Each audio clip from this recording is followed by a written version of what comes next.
bermoqchiman birinchi.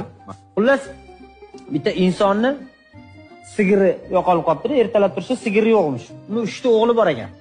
3 chala o'g'lini chaqirib, sigir yo'q molxonada.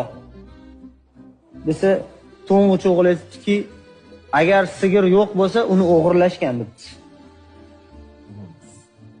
O'rtancha o'g'il aytdiki, agar sigirni o'g'irlashgan bo'lsa, uni narigi mahalladagi sari odam o'g'irlagan debdi. Keyingi o'g'il aytdiki, agar uni narigi mahalladagi sari odam o'g'irlagan bo'lsa, uni Ivan o'g'irlagan debdi.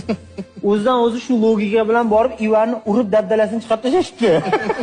Urib raza do'ppazlashdi. Ivan borib arzini o'sha paytda podshohga yetibdi. Podshoh hali 3 ta o'g'ilni chaqirib, nimaga buni urib tashladilar endi?